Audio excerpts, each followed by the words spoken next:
Welcome to another episode of Stuck in My Mind podcast. I'm your host, WIZE. I'm very excited for my next guest. Just found out he's a Yankee fan, so that's a great thing. Welcome to the show, Peter George. Thanks so much. Pleasure to be here with you and your audience. Oh, pleasure's all mine. Thank you for stopping by. I read your section in the book of the pod mastery guidebook. It was great. I actually have the podcasters edition. Alex sent me somewhere around. But I contributed to both the podcast. Yeah, you contributed to both of them. Yes. Yeah. Yeah. I'm glad you found it helpful. Oh man, this is being part of this community has been great, man. Being part of the pod match community has helped me grow my podcast in the last couple of years. I've gone from not many downloads, not many views, to it really taking off in the last year and a half, 2 years. So it's been great. It's been a wonderful experience to be able to see the growth in my podcast. Alex and his team have done a great job. Oh, wonderful! Yeah, they do a wonderful job. But let's start off with you. Can you share your journey from dealing with a lisp and a stutter to becoming a public speaking coach? Yeah, it's kind of ironic, isn't it? That I went from a kid who wouldn't speak to anybody other than my friends, and I played sports, so my teammates, but I wouldn't speak in school. I was afraid I'd embarrass myself or teachers would be impatient, whatever it would be. So I kept quiet and watched. And by the time I got to high school, both the lisp and the stutter had all but gone. They both show up every now and again, but for the most part had gone. And I still didn't communicate a lot. And then when I got to the corporate world and realized I had to communicate, I had spent 21 years not communicating with people. So I wasn't all that good at it. And I asked for help, and they sent me, the company I worked for, large worldwide company, sent me for help. And it was group public speaking training. And what I learned was I had been studying public speaking my entire life by observing and trying to avoid it. You're still looking at it when you're trying to avoid it. And I said, well, this is really coming not natural to me, but I enjoy it. And then I asked them if they would send me to a private coach. So one-on-one training, which they did. And that's when it took off for me. And I left that company after 9 years because my dad died. So I came back to Rhode Island to be with my mom. And I started my own company. And my wife was my partner in it. And she's an accountant by education.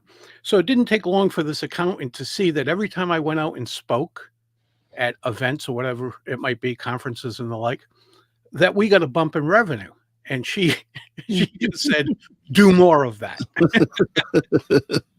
And I did. And that's how 30 some odd years ago, I got started in speaking. And I've been speaking on stage and guest elsewhere ever since. And about 19 years ago, I started helping others do the same. So I speak on stage and I'm a coach. Okay. So how did your personal experience with speech challenges shape your coaching approach? My approach is to really help people with their particular strengths. And I have a framework. It's called the AMPed framework, where we look at the audience that you'll be speaking to, the message you want to deliver, developing the actual presentation, and then working on delivering that presentation. So AMPD, AMPed. And with that, we work with people's strengths, minimize the distractions. And people can use this in any situation, whether it's one person across a desk, 10 people in a conference room, or 1,000 people in an auditorium.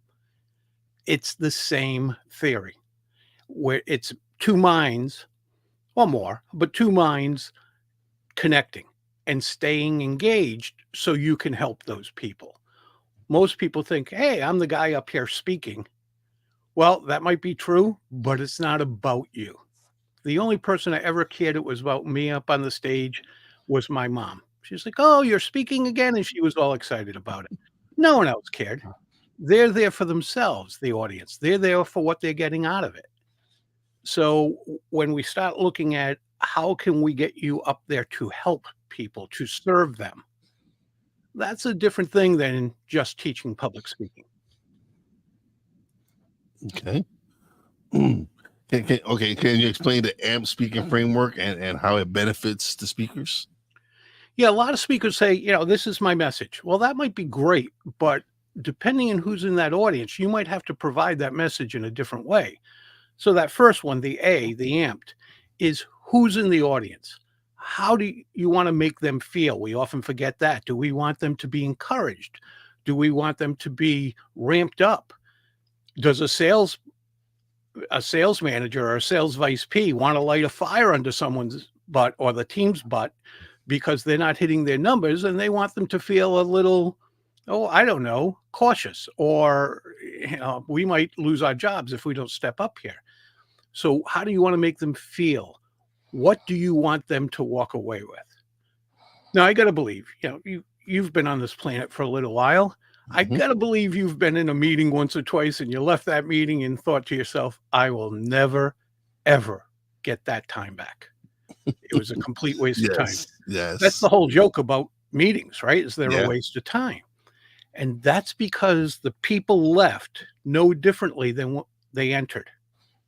If you don't transform the audience, then why did we have this meeting or this event? The audience has to be transformed. Otherwise, send an email with a PDF to give them the information and you're good.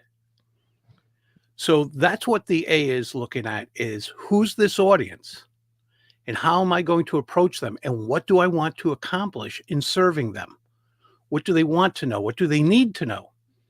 What are they going to do when they leave here? What are they physically going to do? Or how are they going to think differently? How are they going to be transformed? And then you also want to know who's in the audience for things like, if I'm on stage and I'm speaking at a corporate event and I have marketers in the room, okay, they process information in a particular way. Salespeople in the same room, slightly different, but not a great deal different.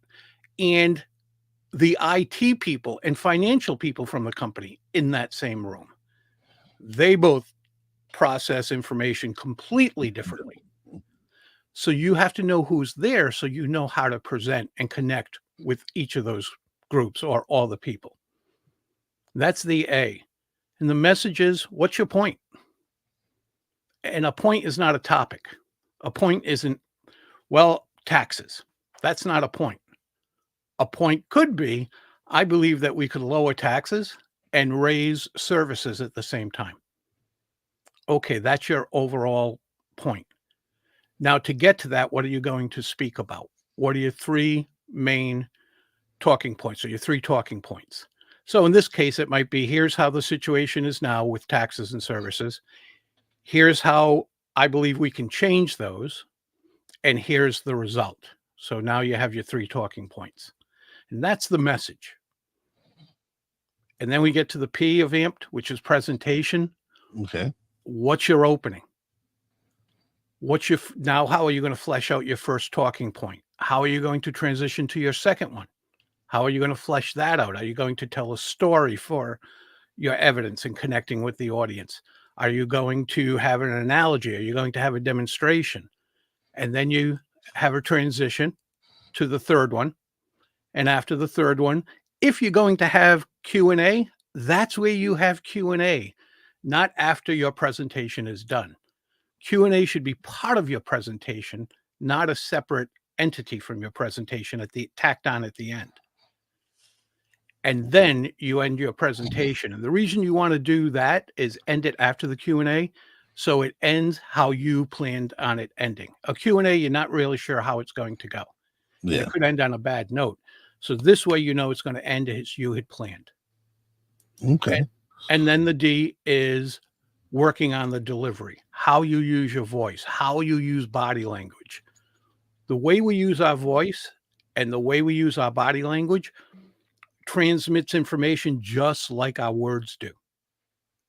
we've all been there, right? With, I love this gift. Okay, great. Or I love it. No, you don't. No, I love it. This is awesome. I really love it. Like, no, you don't. Your voice doesn't sound like you love it. The look on your face doesn't seem like you love it. Your body language doesn't. Everything about it says you don't love it. What's wrong? So we have to have all three things: our message, the words, our voice, and our body language be in total alignment. If any of those three is out of alignment, now instead of getting one cohesive message, the audience is receiving multiple messages and they get confused. And when they get confused, phones come out or they daydream or whatever it might be, but you lose them. So that amped framework that I created makes sure all this happens and you just build on each section and it just continues to build. And it kind of becomes, once you do your initial homework on the audience, it almost becomes plug and play. Almost, not quite, but pretty close. Not quite that easy, but close. What are the key elements of captivating a captivating public speaker? One of the things is having confidence. Now, a lot of people say, well, I'm nervous or I'm afraid of public speaking. People can be clinically afraid of public speaking, and I can't help them. They need to go to a psychologist, and that's not all that unusual. But the people who say, I'm afraid of public speaking, I'm like, you're probably not. You're probably more afraid of messing up and looking stupid. All right. Yeah. Think of what people say. I'm afraid I'm going to forget what I'm going to say. I'm afraid I'm going to look like an idiot. I'm afraid they're going to think I'm dumb. All these things, we're afraid of embarrassment. That goes back to the third grade, standing up in front of the class and screwing up, everybody laughing. And that has stayed with us for 40 years. So we're more afraid of that. And we're also afraid, without realizing it, is I'm going up here to speak in front of people, and I don't know how to do this. I'm sure there's a way to do it, and I don't know what that is. So I'm just going to spill information, vomit information on people, and that very seldom goes well. You want to learn how to engage other people, and once you do that, that confidence comes. And once that confidence comes, that permeates other areas of your life as well. So many times I hear from my clients, Peter, and the one that sticks in my head the most, and I wrote about it in my book, was the president of an international company that I worked with. 55 years old, came from another country into the US knowing 2 words, please and thank you. Okay, 3 words, please and thank you. And he became the president of a worldwide company. So very accomplished. At the end, he said, Peter, I hired you to help me with my public speaking skills. And you did that extremely well. But what I got that I never expected was a new level of confidence I didn't even know I could attain. So that's really how I help people, is that confidence. And then they have the tools to go out and speak, whether it's 1 person, 10 people, or 1,000, and they can have that going for them. And one of the things we need on stage, even though we're nervous, and everybody is nervous when they speak on stage or in the front of a room or end of a conference table, is we have to have confidence, because if people don't have confidence in us, they won't have confidence in what we're saying, and we won't be able to serve them. So it's building that confidence. And anybody who says I'm not nervous is probably, I agree with what Mark Twain said in the 1800s. There are 2 types of speakers: those who are nervous and those who are liars. We're all nervous. It's not, you and I Yankees fans. This is no different than Aaron Judge being up with down by a run in the 9th, bottom of the 9th. Is he nervous to get up to the plate? No. But is adrenaline coursing through his body? Mm-hmm. Yes. He just sees it as, this is a time for me to shine. Yeah. So when we get nervous about speaking, we can either think, I'm nervous, I shouldn't be doing this, oh my God, I'm going to screw up, or my body is telling me something pretty cool is about to happen. It's the same adrenaline. It doesn't make a difference. It's the same adrenaline. So it's how we label that. And once you get used to it, you label it the positive way. Okay. So how do you help clients overcome public speaking anxiety? Like, what are some of the things you help them do to overcome it? The first thing we look at is why this happens to us. And like I just said, it's adrenaline going through us.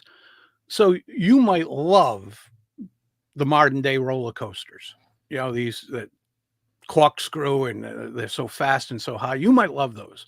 I might be terrified of them. And we could stand in line together and you could have adrenaline going through your body. You'd be an adrenaline junkie and going, yes, this is going to be so cool. I can't wait to get in that car and go up that first high hill. And I might be thinking, oh my God, I'm going to die. But it's the same adrenaline going through your body as going through mine. We're labeling it different. So we look at why we get this way. And it's normal for people to be nervous when they're up in front of people. It just is. Again, we might have screwed up in third grade and that's stuck with us. So that's going to taint the way we act. But it's also in our brains. Your brain's primary function is to keep its organism, you, alive. And when we're up in front of a bunch of people and we're feeling nervous, our brain goes, wow, this can't be a very safe place for him. So therefore, it's the adrenaline is the fight or flight. And we're doing neither. And so our brain doesn't understand that. And that's why we get our heart beating. That's why we begin to sweat, because if you're going to run or fight, your body has to do this. It has to increase your blood pressure so your extremities are stronger. It has to give you more oxygen so you can run or fight. All these things are happening. And we feel that is, oh my God, look what's happening to my body. This is a disaster. The same thing happens if you're going to do something pretty cool. Yeah. So it's getting them to understand this is absolutely normal. Yeah. So what are some common mistakes people make in public speaking, and how can they avoid them? One of the major mistakes is we put the spotlight on us. We think about that. If you're on stage, you actually have a spotlight on you, but even at the front of the room, end of a conference table, the spotlight's on us. It's about me. Isn't this cool? And we make that mistake, and I'll give you in a second, I'll give you a sample of how we do that in ways we wouldn't even think about. But once we make it about us, we're not making it about the audience. And every speaker has to remember, it's never about you as a speaker. It's always about the audience. You are standing up there, sitting there, whatever you're doing, to serve them. You are there as a servant. You are not there to be the star. All that being said, think of what a lot of speakers say. They get out there and today I'm going to talk about. Well, that's about me. Let me tell you what I'm going to do. That makes it about me. As opposed to, over the next half hour, you are going to learn ABC, discover how XYZ does this, get a sneak preview at that, so you can go accomplish your goals, whatever those goals might be in that particular instance. So when you make it about them, you're going to learn, you're going to discover, use the words you want, you're going to see. I generally use see, and I very seldom use slides, but I believe we're visual animals for the most part, even though people learn different ways. And so I just use see, whether they're going to see it or not, but mentally they'll see it. I like how you made it. When you said it, you made it about them. It's always about them. Yes. No one's listening to us now saying, wow, I am thrilled he has Peter George on. No one's saying that. If my mom's dead, so she can't even listen and say that. So, and my wife doesn't care. She's heard me speak for 30 some odd years. She's doesn't care anymore. My best friend, absolutely best friend, but she doesn't care anymore about it. Oh no, I it's funny, right? Because when I started my podcast, right, like my wife is my biggest fan, but she has not heard an episode, and she still hasn't, and she probably heard one, but other than that, but she's my biggest fan. She wears my T-shirts, she wears my merch, she talk more, and they'll go, why don't she like? I speak to him all the time. Why would I want to speak to him? Why would I want to hear him speak on TV? Or just, I'm speaking to him all the time. Like Exactly. My wife's my biggest fan. She's, even when I came into my office there, she always says the same thing to me when I go to speak. And when I walked by her, she said it, and I walked into my office. And but no one's going to be more frank with me than she is. Yeah. And she'll remind me every once in a while, you made that a little bit about you. You said a few too many times. Remember, it's about them. So that's the biggest thing. It's all about the audience. As a matter of fact, that was the original working title of my book. It's not about you, it's all about the audience. And it ended up being The Captivating Public Speaker. But someone who has written 6 New York Times bestsellers, a friend, said to me, Peter, no one's going to buy a book that says it's not about you. I said, oh, that's a good point. And what I didn't know, he says, do you know the title of my first book? And I told him. And he says, right. Do you know what it was originally? Nope. It's not about you. And it didn't sell. And I had to so he's telling me this. I had to republish it with a new name. So he knew for a fact it didn't work. But that's still the crux of it. It's not about us. It's about the audience. Serve them. Do you have to be perfect in serving them? Of course not. Let me ask you this. If you were drowning, you went overboard, and I was along the rails, and I see you go overboard, and there's the life ring, right? And I throw you a life ring, and you grab onto it. So now you're not going to sink and drown. Do you care if I threw it with perfect form or not? No. No, just get me the life. Just throw me the life raft, yeah. So once you understand how the minds connect, how you can keep people engaged, then do you have to be perfect every time? No. And by the way, you're never going to be perfect. So stop worrying about that. I've screwed up in 37 years. You can't come up with a way that I haven't screwed up. Oh, it's even with podcasting, there's times where the mic not be mic, like halfway through the show, I'm thinking that my mic is connected because I can see it on my board, but on StreamYard it's reading something else. It's not even reading my mic. Right. And so like halfway through the show, something just tells me to go look, and my mic might be on the wrong setting, and I'm like, oh my God, I've been recording through my camera and not my mic. Or happens to all of us. Oh yeah, when I first started, sometimes I didn't press record. We've done that. We've gone through a half-hour conversation and realized like I didn't press record on my system, on my podcast, on my Rodecaster Pro. Like, oh man. Right. Yeah, and when that happened, you died 1,000 deaths, right? Oh, I was embarrassed. And you were just chuckling a little bit while you're telling the story. Our biggest mistakes, for the most part, I mean, some can be really life-changing in a bad way, but for the most part, these mistakes that are going to happen when we're speaking, they become our best stories later on. Mm-hmm. Yeah. Our favorite stories. Oh yeah, because people can relate to this stuff like that. People can relate to mistakes happening, to something happening that is unexpected, like, and that just shows people the human side of you. They're just like, you're just like everyone else. Like, hey, I'm not perfect. I make mistakes. No. Things happen. It's one of my favorites. I have a whole bunch of things going wrong, but one of my favorites was I spoke for 90 minutes in London on stage. Big bright spotlights on me, in a dark blue suit, navy blue suit, with a crisp white shirt with my zipper down. So every time I moved left or right, while I started to move, the fly on the pants, of course, would gape open. And there's the tail of that bright white shirt shining through the navy blue pants of the suit.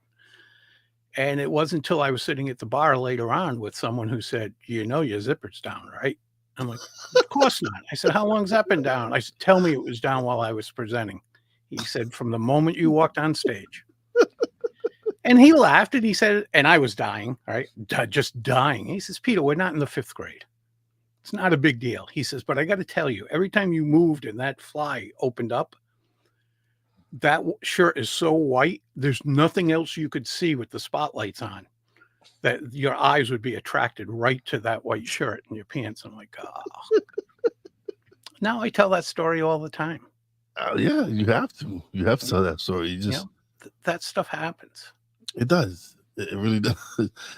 Even for me, one of my favorite stories, son, is I had this Brandon shot. It's just a couple, and this is before I even started doing video. I was strictly audio, but I was using StreamYard to record the sessions.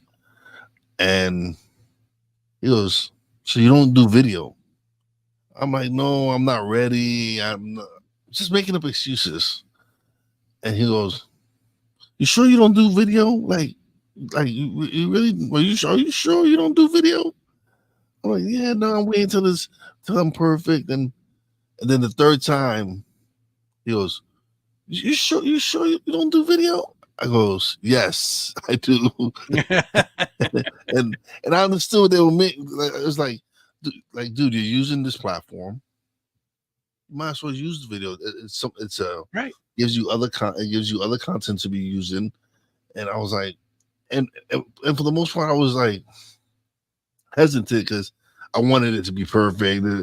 And then I'm realizing to myself, like, it's never going to be perfect. Nope.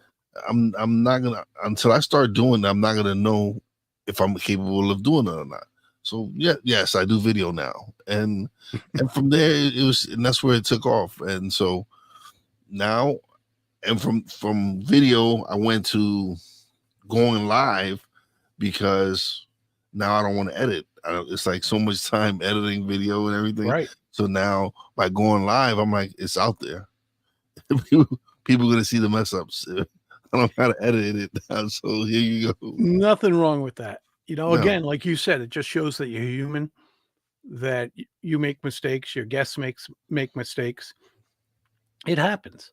It does. I always go back to, and I tell my clients this, I tell them a little story about my great-grandmother. My great-grandmother was from nowhere, Maine. I mean, you go up to Bangor, Maine, and keep going into the woods, and that was where my great-grandmother was from. And when we would have family reunions up there, the reunions were huge, 250, 300 people, mostly because there's nothing to do up there other than make more cousins. So my great-grandmother at one point would come to all her great-grandchildren. There'd be a dozen or more of us. And she'd take us aside, and we're all teenage and less.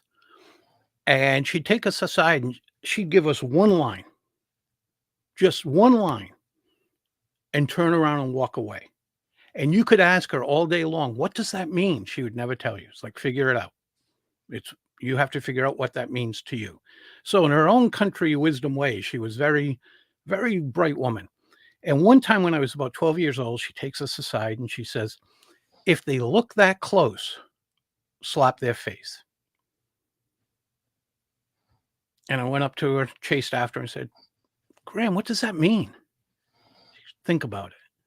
And all I could think about later on as I got a little older, it never left my head, I always remembered it, was she was a very country girl and very religious. Sat and read the Bible every night.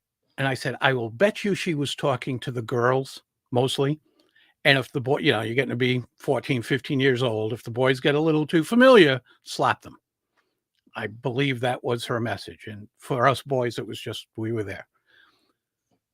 But as I got older, I thought, you know what? If someone criticizes me, not critiques me, if I ask for them to critique me, that's different. But if they just come up and criticize me and you didn't do that well and you don't speak clearly and you have a Rhode Island accent and don't pronounce your R's, all that stuff, you know what? I can't slap them. Metaphorically, I can. I just don't care. Yeah. I'll take someone critiquing me all day long. I want to get better. I still strive to get better at what I do. But if someone just wants to criticize you, let them. That's their problem, not yours. So to your audience, do the best you can. No one cares if you had perfect form throwing the life ring. You're there to serve people, to help them accomplish something. Serve them well, but don't try to be perfect. That's just cutting your own legs up from under you. So do you tailor your coaching methods to different types of professionals, such as, like, do you have a method for authors and a method for consultants and a method for executives?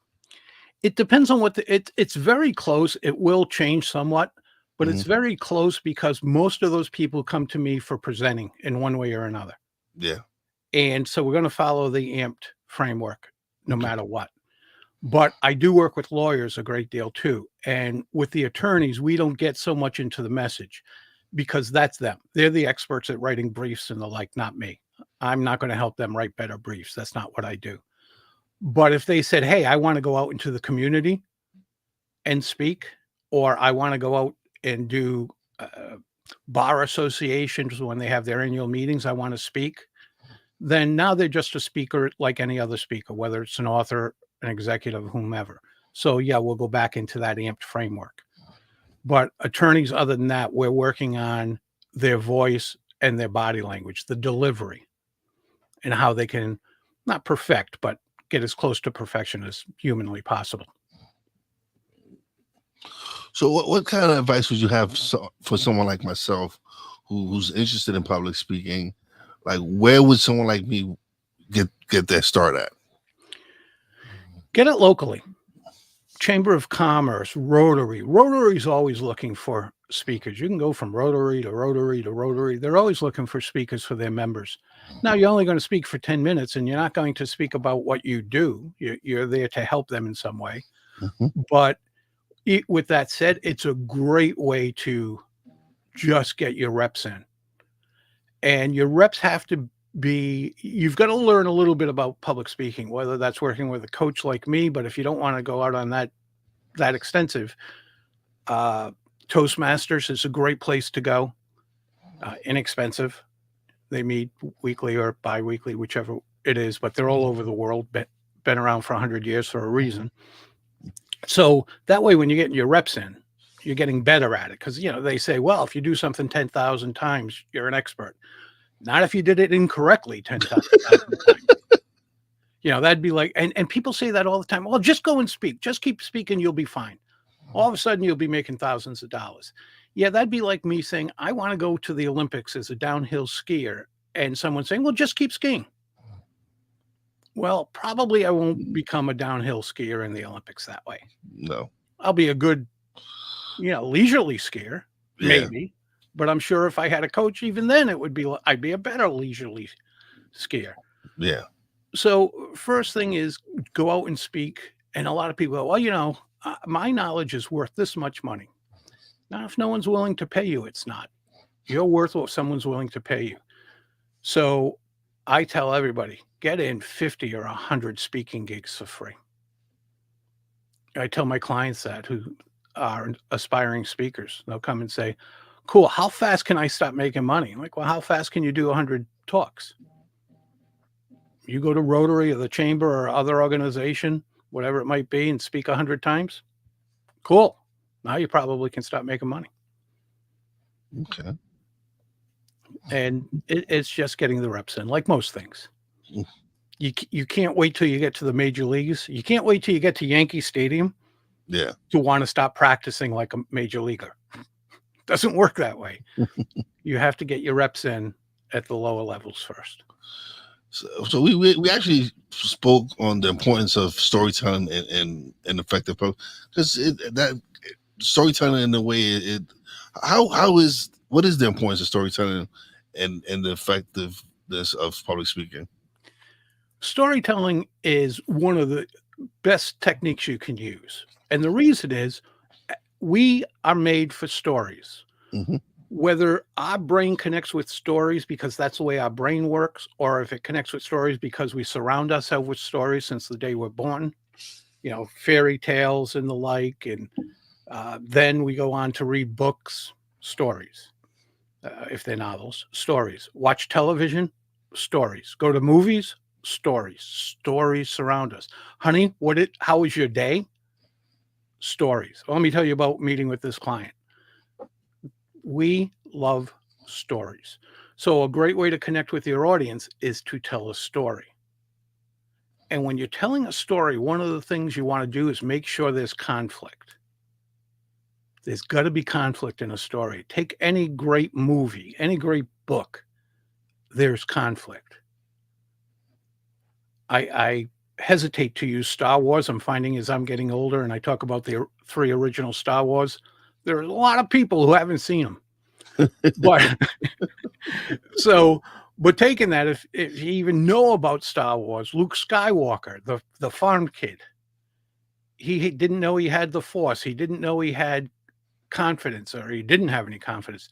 So not only did he have to fight the rebellion, he had to fight the insecurities within himself.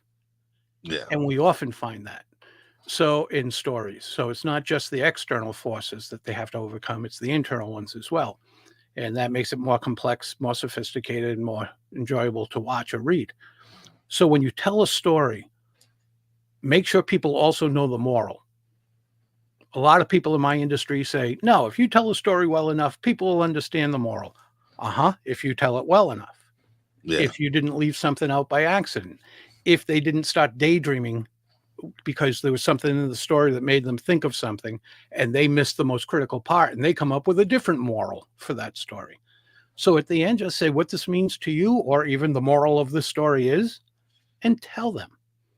They'll remember the story and what the story was told for before they ever remember anything else. They'll forget everything else, but they will remember the story.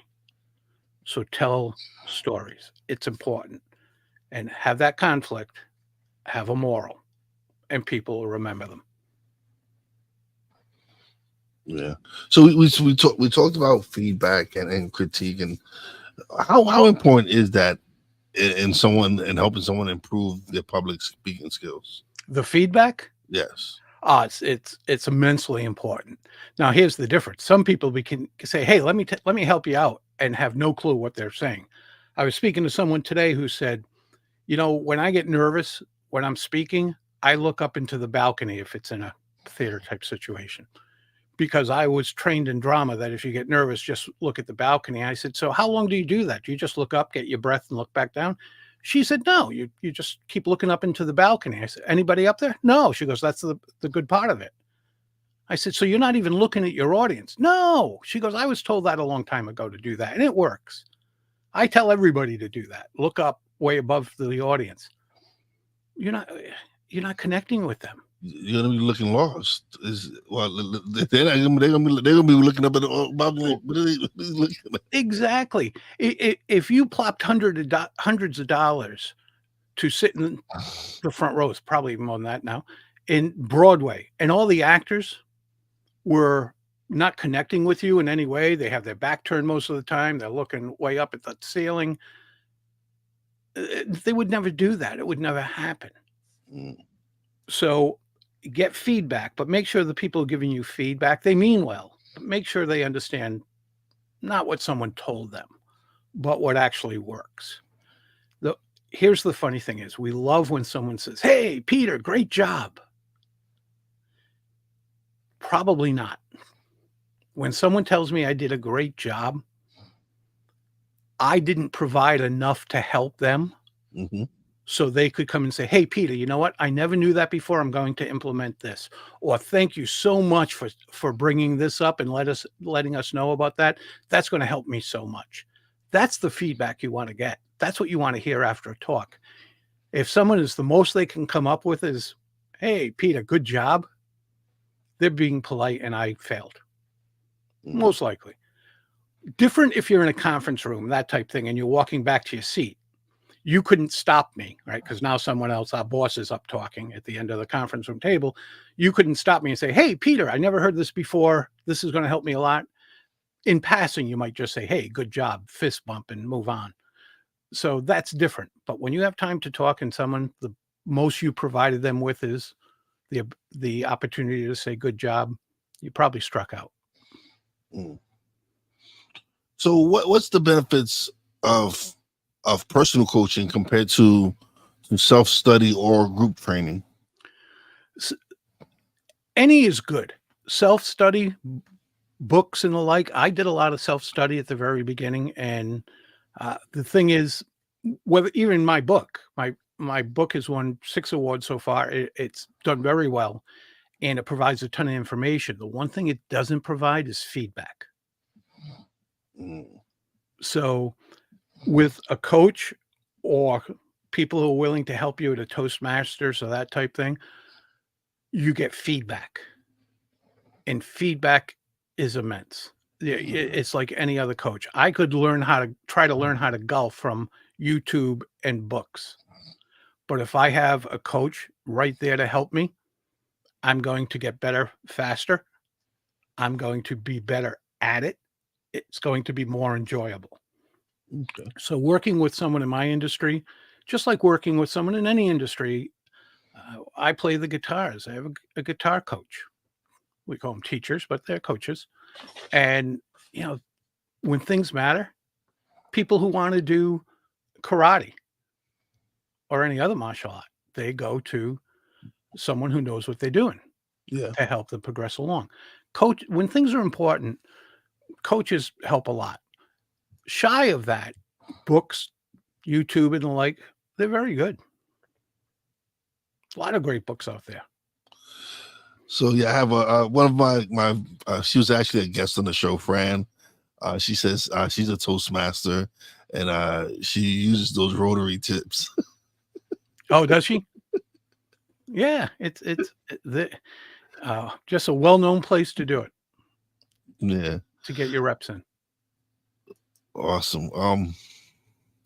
So how has public speaking evolved over the years, and what trends do you see emerging? It's evolved, back in the days of Aristotle. So we're going back only a couple of 2,500 years or so. Uh, and we're going to take it year by year to the present day. But, from there through 100 years ago, if that, it was oration, right? We talked about the great orators of our times or their times. So it was oration. And by the time Kennedy, King, these great speakers came along in the 60s, there's still a little oration, but it was turning more to what we might call a speech today. Okay. Well, let's go back 100 years before that to the 1860s. The guy from Harvard who spoke before Lincoln's Gettysburg Address spoke for 2 hours. Lincoln spoke for 3 minutes. Which one do you remember?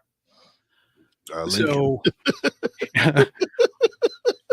So I can't even think of it's Ed. I think it's Edward. I can't even think of his last name, who spoke before him. But back then, when Lincoln only spoke for 3 minutes, everybody was like, what was that? A president doesn't come here and speak for 3 minutes. A president comes here and speaks for at least an hour. But he delivered what he wanted to deliver in a few minutes, 262 words. So what we're more aware of now is speak for how long it takes to get your message out. Okay. If that's 3 minutes, that's 3 minutes.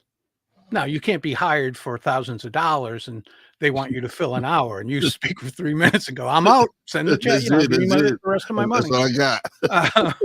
Did the job. No, they want you to be at that conference or wherever for an hour. So you have to come up with the content, relevant content to fill that. And there have been times when people said, I want you to speak for 90 minutes on this topic about public speaking. And I'll say that topic alone, yes, I can't fill. I could. It would be all fluff. How long could you speak on that topic? Probably 40 minutes. And if you want me to speak on that topic alone, you need to adjust. I'm willing to work with you, but I can't turn 40 minutes into 90 minutes. Yeah. So it'll just be too much fluff that's going to put people to sleep. Mm-hmm. So back to how is it changing? We're getting used to things like TED Talks, 18 minutes max. Yeah. That doesn't mean you can't speak for an hour. Many people do. Many of my clients still speak for an hour, but they're very, very good at it. They've gotten very good at it, and they can entertain or keep people engaged for an hour, and they're just that good. So we don't do oration anymore. Then we went from oration to speech to presentation, and I think TED hit it right when they called it TED Talk. Now it's a conversation, it's a talk, it's a conversation, and we're always having a conversation with the other people. So you could be up in front of 300 people. I'm still gonna say, create it like it's a conversation, just like you would be if you were sitting at home talking to 3 people, 3 friends, Yeah. watching a game. Have a conversation, because that's what we're geared towards now, conversations as opposed to long orations. And when you have a conversation, those people are answering you. You can have rhetorical questions. You know, "When's the last time this happened to you?" And then you pause and you let them answer it in their head. That's a conversation. You asked a question, they answered it. Yeah. They just didn't answer it out loud. That's a conversation. So when you create in the style of a conversation, which is what I have my clients do, now this is something we already know instinctively. Now, when we start adding on the other layers of who are we speaking to in particular for this particular talk, how do we want them to feel? What do we want them to go do? Now that's just adding on layers to stuff we already know. And then adding on the other things of why the brain acts this way when we see this. I'll give you an example, and for the people watching, they can see this as well. Many of us, when we get up to speak, as a defensive mechanism, we try to soften our look of our body. So we'll stand on one hip. And look what happens to my body when I stand on one hip. My shoulders slant, my head has to counteract that, right? And everybody says, well, it's more comfortable. It's mentally more comfortable because I don't want to look overpowering. And I'm only 5'8", so I could never look overpowering in my life. But I can look confident. Right? Oh, I don't want to look overconfident. So this is what the brain's saying at an unconscious level. So I'm going to have you stand this way. Well, this isn't physically comfortable because what do we do 30 seconds later? The shift. Right? Unless you're a crane, you're not made to stand on one leg. You know, so we go and shift and cock the other hip. Now our shoulders go the other way and we have to turn our head. Just stand with your feet shoulder width apart, stand in a vertical alignment, and that shows confidence. And when you show confidence and exhibit confidence, you can see in the people you're speaking to that they have confidence in you. And what does that do for you? Makes you more confident. It does. Right? So you have to start with it, but get that ball rolling.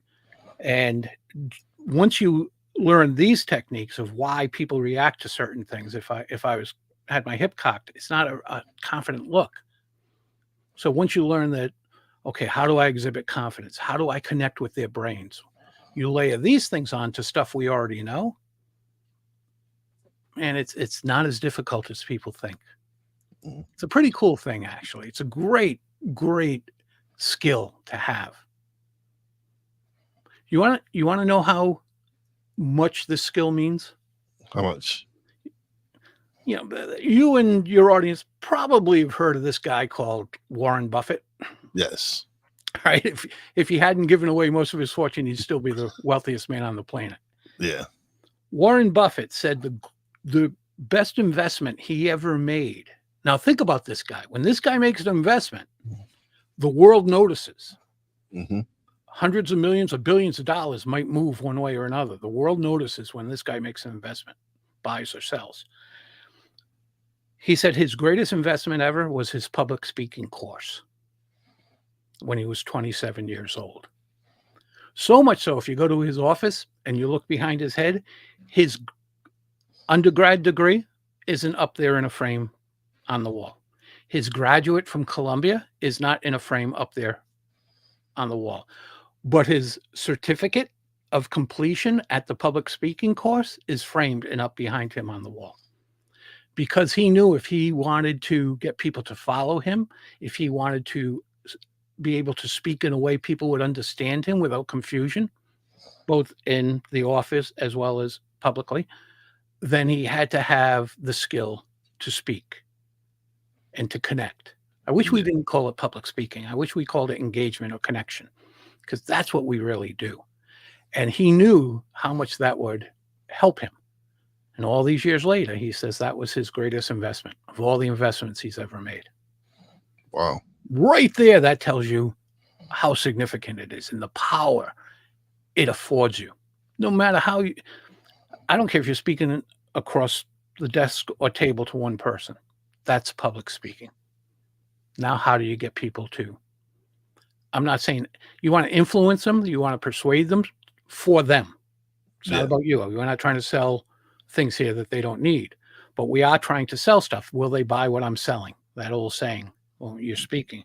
So, but you're doing it for something that's going to help them. They're there to lose weight, and you're an expert in showing them how to lose weight. Well, you've got to get them engaged and keep them engaged so you can show them the technique so they can go do it. Without that, you don't make that connection, and they say that was a waste of time. Okay. All right. I got a couple more questions. Sure. So how do you handle challenging questions or interruptions during a presentation? I'm sure you've had interruptions. Yeah, I was thinking of one in particular as soon as you said that, and that's kind of why I laughed. I was doing a corporate training. Okay. And I'd been doing this corporate training for years. And in this one occasion, it's a 3-hour training. And on this one occasion, this guy raises his hand. And I told them, raise your hand at any time during this. And if it's something that's pertinent to what we're saying, I'll answer your question. If it's not, I'll ask you to hold on to Q&A or that particular topic comes up later on. And he raises his hand. I said, what's up? And he said, I think everything you're saying is BS. Okay. And he went on to elaborate of why he thought it was all BS. And I said, okay, is this something we can talk about later? And he said, I'd rather discuss it now. And I said, I don't think everybody else here who only has 3 hours to learn what they're here to learn wants you and I to take up this time, take up their time. That's not truly benefiting them. So why don't you and I speak later? I'll spend all evening here with you if you want to discuss this. And at that point, he says, well, I just want to let you know. And I finally looked at him and said, you know what? He said, what? I said, you might be right. You might be right. Maybe it's all BS, but these people don't seem to think so. Wouldn't you say something like, you might be right? Yeah, you're an idiot. You might be right. What can someone say? I'm going to say it again. I think you're an idiot. No, it's like, hey, you might be right. Yeah. And it was another speaker who was also a comedian, stand-up comedian, who told me that. He goes, just look right at him and go, you might be right. There's nothing they can do. So but handling a difficult question, if it doesn't pertain to what you're speaking about at that moment, just ask at that moment, or that training or that speech or whatever it is, that talk, just say, like when I get into Q&A, I say over the next 15 minutes, I'm going to open the floor for questions and answers. What questions do you have, as opposed to, do you have any questions? I just spoke for 45 minutes. I'm assuming they have questions. Yeah. What questions do you have based on what we've discussed today? Now that sets up parameters. So when someone asks something that's not based on it, that just doesn't belong at that meeting, then you can simply say, you know what? That's out of what we spoke about today. And I understand that you're interested in that. Let's speak when we're done. And I can be more specific with you, and I can even spend more time with you. So it benefits them. Okay. So you can handle questions like that. And a lot of them, if they're just questions where someone's, my boss wants me to do this. I'm like, well, I can't answer. I can't object to what your boss wants. I just can't do that. So I'll say, you know what? Let's talk later. We'll speak in private. So not only can I not counter what the boss says, I'm certainly not going to do it in public. Yeah. With 50 other employees there. So that's a great way not to get the gig again. So we're gonna close it out with this question. Yeah. What motivates you to continue helping others become captivating public speakers? Well, I'll preface this with, a year ago now, I was in the hospital up in Boston for emergency open heart surgery. My aortic valve decided it didn't want to work anymore. And I was supposed to be there for 6 days, and I ended up being there for 26 days. I had some complications. And when I got out, I was 65 years old while I was in the hospital. I turned 65, and I thought, you know what? My wife wants me to retire. I guess I'm going to retire. And I promised her I'll take to December 31st off. First 3 months I had to take off through October because you're recuperating. Yeah. I said, but I'll take to December 31st off. Let me decide on New Year's Day what I want to do. I walked into my office for the first time in 6 months on New Year's Day. And I looked around and I thought, I'm home, baby. This is where I belong. And this is all based on the fact, and you can see over my shoulder, there's a fire helmet there. That was one of my dad's fire helmets. My father was an officer in the fire department, Providence Fire Department. And that particular helmet is one of the old metal ones. That one saved his life. A ceiling fell on his head. Wow. It's all beat up and everything. So that's my favorite one. And I always wanted to be my dad. So I grew up idolizing my dad. Great, great guy. Other than he was a Red Sox fan, but no one's perfect. So I idolized him. And I said, not only do I want to be like my dad, I get to be a firefighter. And what I learned, my father told me, do you have time for a story? Yeah, we have plenty. Yeah, we have time. All right. As long as you have time, I have time. I had told my father, I went to school and I did well in high school. And I told my father, while I was thinking about telling my father, that I decided not to go to college. I was going to become a firefighter with him. Same department, Providence. And I thought, wow, when I tell him this, he is just going to blow his top. So one day during the summer, he was rocking in his favorite chair out on the porch. And I said, hey, Dad, I was thinking about not going to college and becoming a firefighter. And I'd be the first person in my family going to college. And he didn't blow his top. He just kept rocking. And he looked at me and he said, you know, it provided a fine life for me. It got me out of poverty. I would have still been in poverty otherwise. It's a great way to make a living. It's an honorable way to make a living. Great. And I'm like, wow, this is pretty cool. I can be a firefighter like my dad. So one day that summer, he calls me up on a Saturday morning. He was at the station. He says, what are you doing today? He said, I'm a little later on. I'm going to play ball with a bunch of the guys. He says, before you do that, come over to the station. So I drive to the station and I get out. And when I get out, I look and there's the ladder truck with the ladder extended at like a 45-degree angle, 4 stories high. And he says, I ever take you up on one of these? I said, no, I've been on the trucks, but never up on the ladder. And he says, come on, we'll go up. And he puts this belt on me with a clip on each side. And he goes, you go up first, all the way to the top. Well, I don't know if you've ever been on one of these ladders, but they bounce up and down. It's only the hydraulics down at the bottom holding them up. So the further you go up, the more it bounces. And that's a weird feeling if you've never been on it before. So anyway, we get to the top. He says, turn around and sit down. And I'm sitting on the next to the last rung. And he clips me in.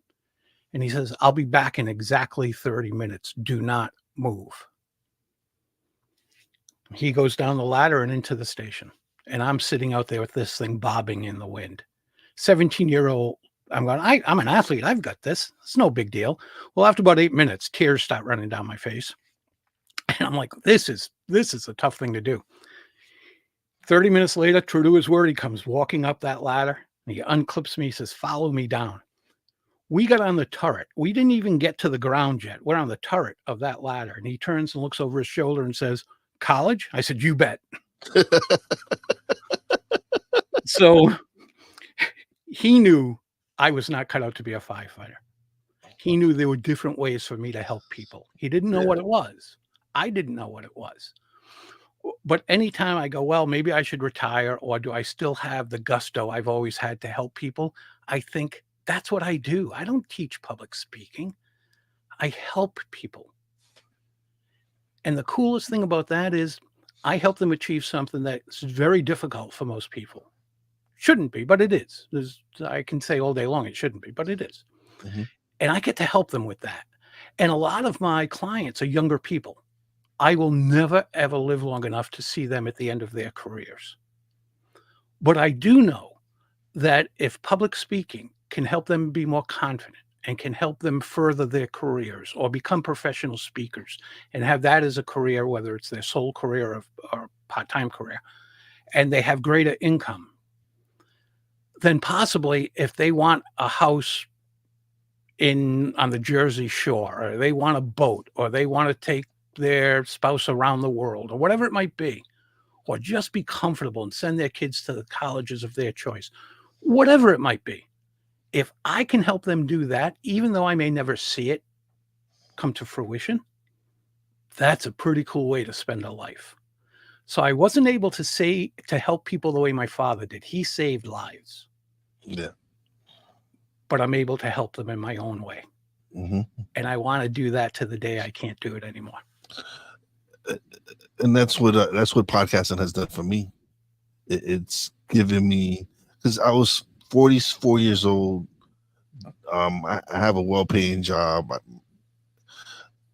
but I didn't have a purpose. I didn't know what I was supposed to be doing, and so I started podcasting, and started helping deliver these messages and having these great interviews.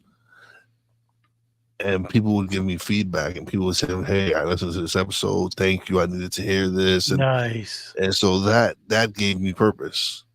So that's when I really started getting into podcasting, and started investing in equipment and wanting to make sure that when people listen to my show, watch my show, whatever it is, that they're getting the best quality, because they're giving me something very precious, which is their time. And so I wanted to make sure that my audio sounds good, my video looks good. I just wanted to invest in quality because people deserve that. And for me, it was just hearing people who say, "Hey, this story resonated with me. Thank you." Even like one of my early episodes was a friend of mine. He's a big time. He's a big time real estate broker in Brooklyn, and we had a great conversation on manifestation and goal setting. And a friend of ours from high school saw our interview, and she was a little hesitant on starting her own business. And she saw us two speaking on goal setting and all the stuff that we were doing. And she was like, she sent me a message. She's like, "Thank you." She's like, listening to two guys that I knew growing up, and seeing what you're doing and what he's doing. And she's like, it just made me decide, like, I can, if they can do it, these are two regular guys that I know. Yeah. If they can do it, I can do this. Right. So she took that leap of faith, and it's paid off for her. So think about that. Yeah, you're podcasting, but that's really not what you're doing. You're using podcasts to help other people. Mm-hmm. Right? Isn't it a cool feeling when we help other people? Yeah. It's a great way to spend a life. And we all help people in different ways.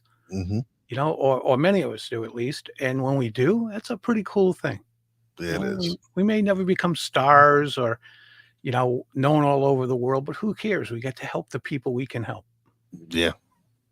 And that's what matters to me, is just if I can impact one person's life, I'm doing what I'm supposed to do. Yeah.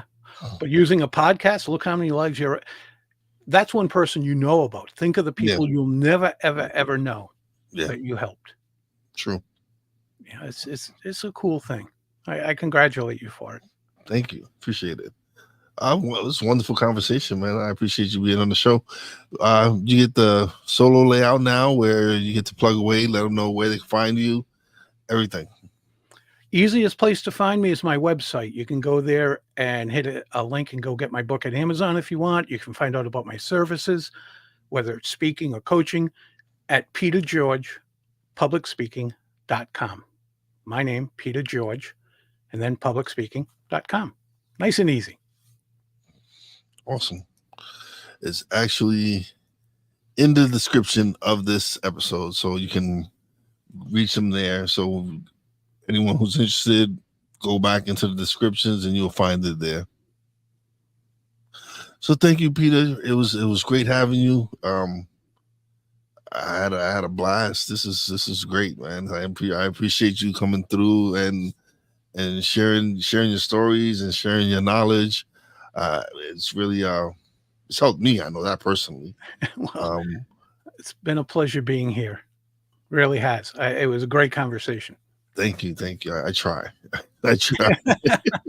And I got to spend a little over an hour with a Yankee fan. So yeah, made my night, I'll tell you. Oh man, hey.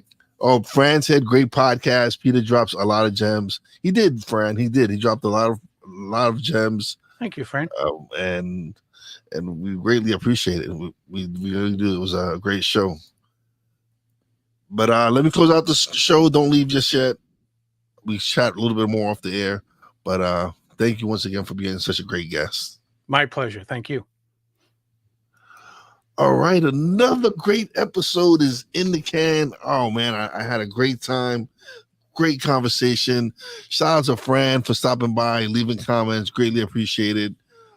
Big shout out to everyone who's going to tune in later. You're going to catch a great episode. If you haven't subscribed, please do. If you haven't signed, check the bell, know all that stuff. All that other stuff that they tell you to do, just do it. Big shout out to my Real Wise fan, Poppy J, Brandy J. Love you guys. Big shout out to the boss lady. Love you and appreciate you. And as always, a big shout out to all the essential workers out there. God bless y'all. Be safe. You know how your boy Wise does it? Peace out.